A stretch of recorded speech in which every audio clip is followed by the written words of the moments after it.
The Three Pillars. Aurelius leaned heavily on his staff as the pair of them climbed the winding path up towards the spire. He didn't really need the staff at the moment, but he liked to play up his age when he was on order business like this. You never know when you'd find some fool who'd underestimate you if they thought you were old and infirm. Livia, his loyal sentinel and dearest friend, walked patiently alongside him. She was usually happy to follow his lead, but it was clear that something was puzzling here. He raised an eyebrow.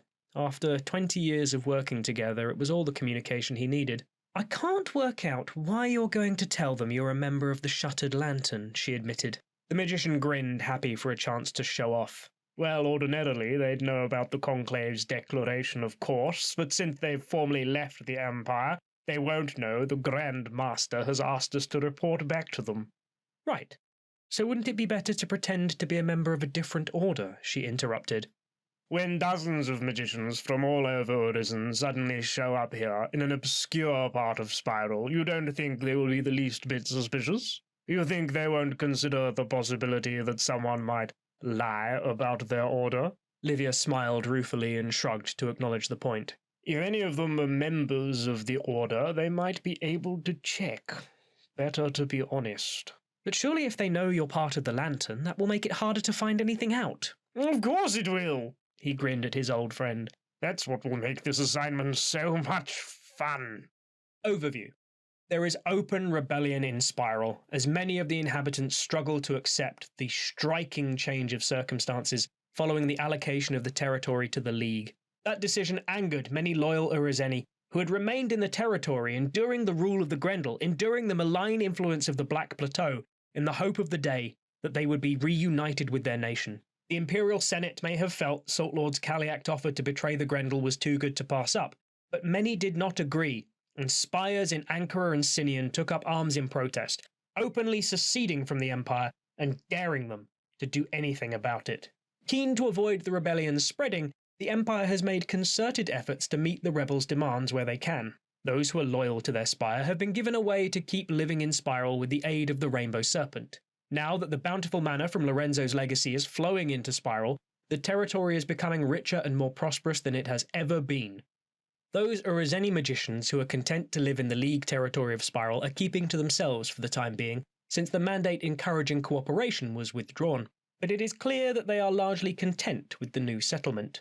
The inaugural address of the new throne has come at an opportune moment, just as the Senate were wrestling with a way to satisfy the demands of those Urizeni whose loyalty was to their nation. This group were prepared to leave Spiral, but not before the nation was compensated for their loss. Crucially, they were concerned at the loss of influence and asked for the Master of the Imperial Mint to be made an Urizeni national position to ensure their people continued to have an important voice in the Senate, despite the loss of a senator. That was deemed too expensive, but a counter-proposal to make the War Mage an Urizeni position was well received by the rebels. An initial attempt to do just that has been founded in scrutiny, but the Constitutional Court have asked the Speaker for the Senate to raise administrative motions that could allow the Senate to achieve their goals if they are satisfied with either of the two solutions. This approach, in combination with the inaugural address of the new throne, presents a clear opportunity to address the concerns of a key group of rebels, leaving only Kaylee of the Silver Flame to be dealt with. Conciliation. The Imperial Senate passed a motion declaring that the War Mage would be appointed by Urizeni generals. The Constitutional Court have announced that this motion has failed scrutiny, but offered administrative motions for two alternatives that would pass scrutiny if they were acceptable to the Senate. If the Senate passes either motion, then the Empire will regain control of Sinian as more than half the rebels stand down. Either motion would constitute a constitutional vote, requiring a 2/3 majority and ratification by the throne. At the winter solstice, the Senator for Zenith raised a motion to amend the title of Imperial War Mage such that it would be appointed by the Urizen generals. Regrettably, this motion has foundered in scrutiny, but keen not to get in the way of the Senate's attempts to resolve the rebellion peacefully, the Constitutional Court have taken the unusual step of asking the Speaker for the Senate to raise two distinct administrative motions, either of which would allow the Senate to satisfy some of the demands of the rebels, if they are acceptable to the Senate. One of the administrative motions reads, to amend the title of War Mage to be a national Urizeni position appointed by simple majority vote of Urizeni magicians present in the Hall of Worlds.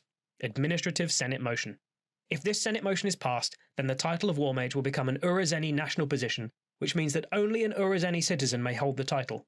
As the current incumbent, Andronicus of the Lighthouse at Nikephoros, is Urizeni, they would remain in position until the title was elected again 1 year after this motion is passed. The election would be carried out by simple majority vote of Ur-Azeni magicians present for the election, which would be held in the Hall of Worlds, in a manner similar to the election of the Doyen of the Spires and the emissary to the Celestial Library. The only alternative that the Constitutional Court have found would be for the Imperial Senate to appoint the title. This motion reads, to amend the title of War Mage to be a national position appointed by the Senate. If this Senate motion is passed, then the title of War Mage will still become an Ur-Azeni national position as above, but it would be a regular Senate appointment. That means that once vacant, it could be appointed at any time by a unanimous vote of Ur-Azeni senators, or by Senate motion of appointment, in the same way that a nation's generals are appointed. As always, it is possible that alternative approaches could be valid, but the court have considered and ruled out any possibility that the Synod, Bourse, or Military Council could be given the power to appoint the War Mage. Any change of this kind is substantial and significant. It fundamentally alters the power of the conclave as well as the title. As such, either motion would require a constitutional vote to pass, meaning it would require a 2/3 majority of the elected senators, ratification by the throne, and could be vetoed by the General Assembly or the Assembly of Nine. Furthermore, the Constitutional Court advised that it is always impossible to have a position be appointed by Ur-Azeni electors without that title being an Ur-Azeni national position, with the accompanying implications. That means that if the Senate want to use the War Mage to meet the demands of the Spiral rebels in this way, they will have to alter the title so that only an Ur-Azeni citizen can assume the position.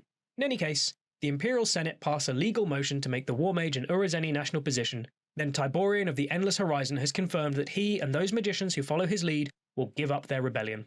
They will move to Zenith, Morrow, or Redoubt, and once there, petition to rejoin the Empire. With Actius, Arbiter of the Deathless Cave, already satisfied, that would more than halve the number of remaining rebels. The Empire would regain control of Signon, leaving only Ankara in the hands of those rebels still holding out. Belligerence. Kaylee of the Silver Flame and her fellow rebels would remain in control of Ankara, regardless of what else happens.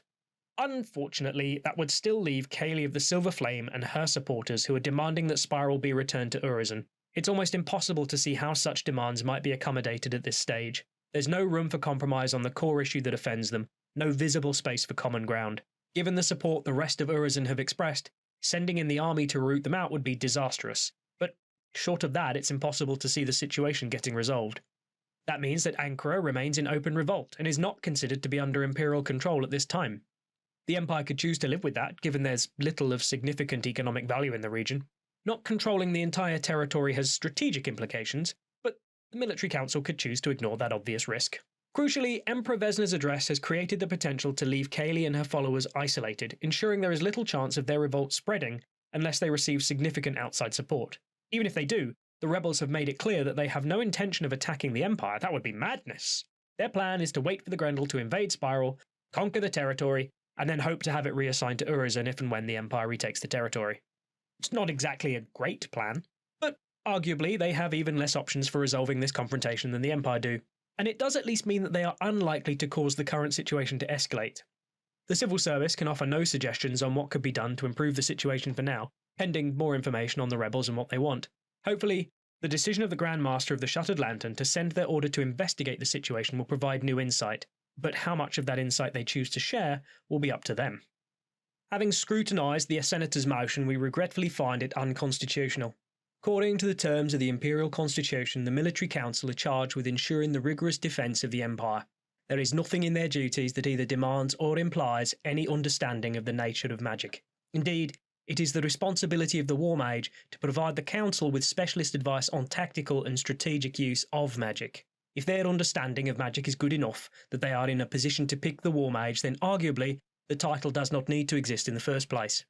The fact that there is a single Ur-Azeni general is a practical concern, but not a legal one. A similar situation exists for the Imperial Orc General, who must be appointed by unanimous decision of the Imperial Orc Senator. We are pleased to note, thus far, Blood Crow Rasp has managed to discharge their responsibilities in this regard without finding themselves at odds with themselves over who to elect. What is a constitutional question is the fact that members of the Military Council would be charged with appointing other members of the Military Council. The singular importance of the War Mage makes this a pressing issue. The same factor that makes the position of interest to Tiberion and his fellow mages is what gives this court pause for thought.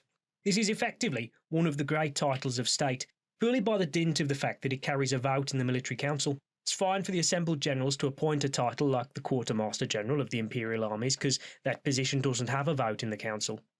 An imperial citizen may only ever hold one imperial title, but not all titles are of equal constitutional significance, a fact rendered inarguable by the election of the new throne. Thus, the court considers the war mage to be of equal importance as a general, cardinal, or a senator.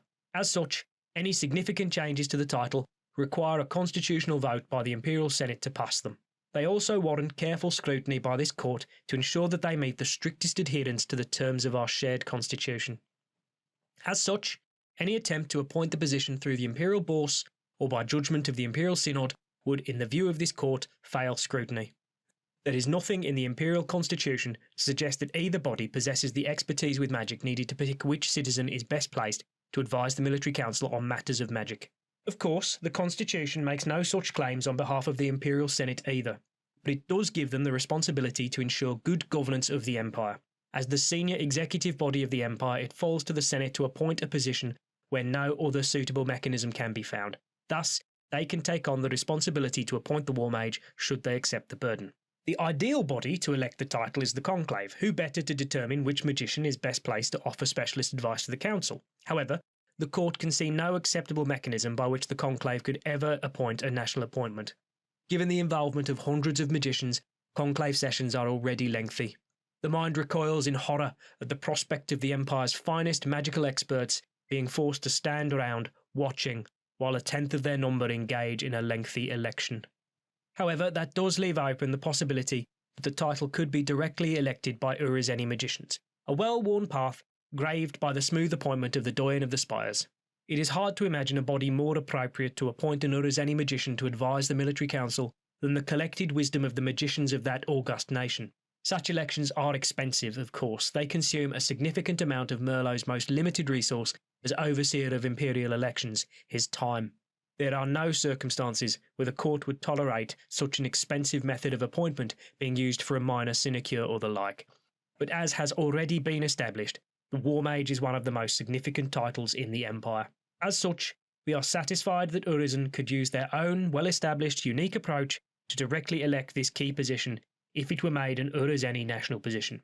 As the court failed to provide this advice in advance of the senator submitting their motion, I suggest we ask the speakers to raise a pair of administrative motions for the Senate to consider if either of these constitutional options is acceptable to them. That seems the fairest given the circumstances. Plus it'll wind up any number of constitutional scholars, which is an added bonus. Don't publish this bit. Magistrate Abraham, Constitutional Court.